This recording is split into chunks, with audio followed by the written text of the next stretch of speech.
Well, hello xenographers everywhere.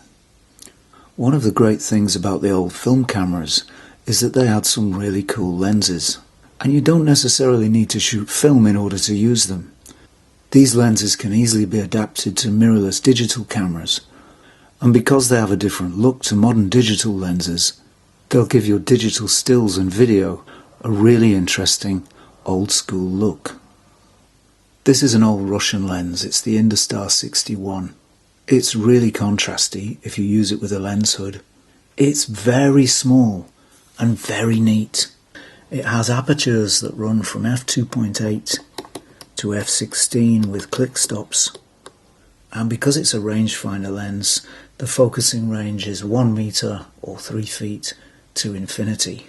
You're not going to get close shots with this lens, but it's a very nice all-rounder. It has a Leica L39 screw mount. Because it's a rangefinder lens, you won't need a very large adapter, so it will sit nicely on your camera. And it adapts really well to micro four thirds, to Aps-C and full frame mirrorless cameras. It's not too big, it's not too heavy, yet it's strong and long lasting because it's all metal construction. Back in the film days, this was my only lens for many years. It's well known for being a great lens for colour rendition, and it's a very nice lens for all-round photography. Although it gives you a nice clean crisp image, if you use it for video, it does have a clicky aperture, so that could make it difficult to smoothly change your aperture during a shot. But maybe the best thing about this lens is its price. They were made in the millions, and just now at least, they're not in huge demand. That means you can pick one of these up for about £10 to £20. This lens is a real beauty. This is the Zeiss Jena Flektogon 2.4 35mm. This is certainly one of my favourite lenses. I've been using this lens for a long time in many different situations, for stills and for video. I've used it a lot for product photography because it has a great close focusing distance of 20 centimeters, so it's very nearly a macro lens. If you use it on micro four thirds, then the focal length is effectively doubled, so you've got a 70mm lens, and on micro four thirds cameras the close focusing distance goes down to 10 centimeters. It's a clicky aperture lens from f2.4 up to f22.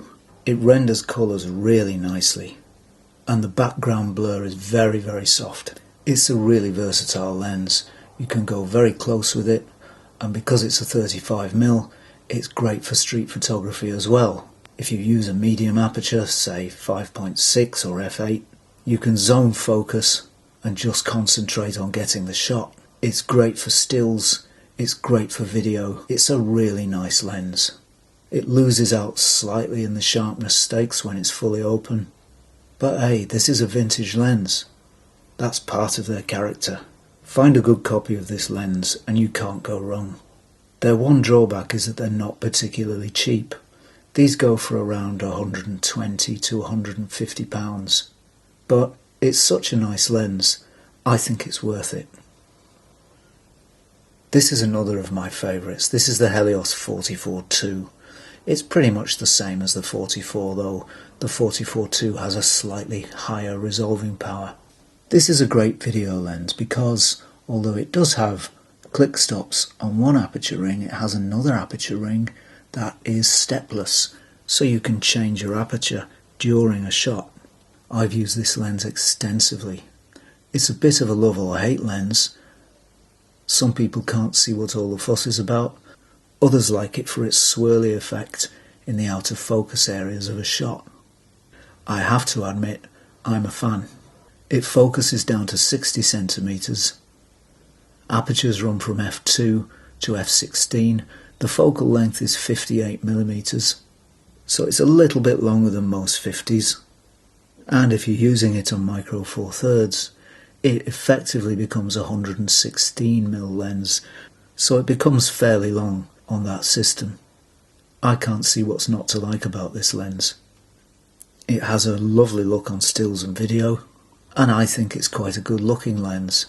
It has an M42 mount but because it's an SLR lens, the adapter will be fairly long. This is a great lens if you want to achieve a very characteristic look to your images.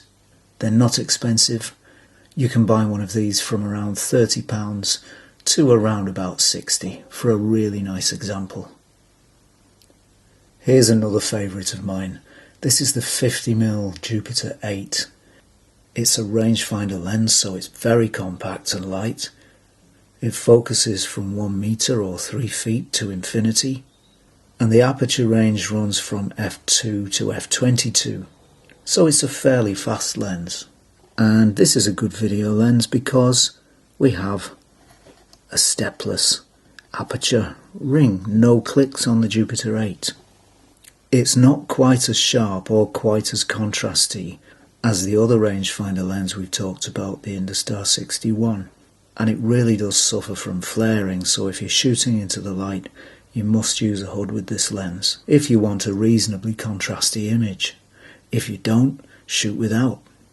It's a very nice lens for black and white, and it renders colours well, but I don't think quite as well as the Industar 61.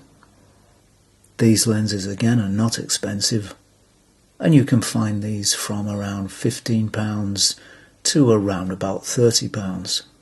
It's small and compact, it's all metal construction. Because it's a rangefinder lens, the adapter isn't too long, and it sits very well on any mirrorless camera. This is a Zuiko lens from the Olympus OM series of cameras. It's the 35mm f2.8. Focus is from 30cm to infinity, so you can get pretty close with this lens. And if you're using it on micro four thirds, that goes to 15cm to infinity. Like all the Zuiko lenses, it's very nicely made. It has clicky apertures, so it may not be ideal for video if you want to change aperture during a shot. I've found the greatest strengths of this lens are its ability to render colours. It does it absolutely beautifully, and any out of focus areas in the back of your shot are really nicely rendered too. It's that bit sharper than the Zeiss Jena 35mm that we've looked at. It's also a bit cheaper. This lens goes for between £60 to £80 or thereabouts. Like all the Zuiko lenses, it's very small, but because it's an SLR lens, the adapter is quite big. I've used this lens a lot, I like it a lot. It's a lovely piece of kit. So there we are, those are my picks for 5 of the best vintage lenses you can mount on your digital body. Some cost next to nothing, some cost a bit more. They all have a characteristic look, and it's a look you just won't get with a modern lens. And if your camera has focus peaking, which a great many of the mirrorless cameras do, manual focus is really simple and really quick. That's it for now. As always, thank you for watching, and I'll see you next time for more Zenography.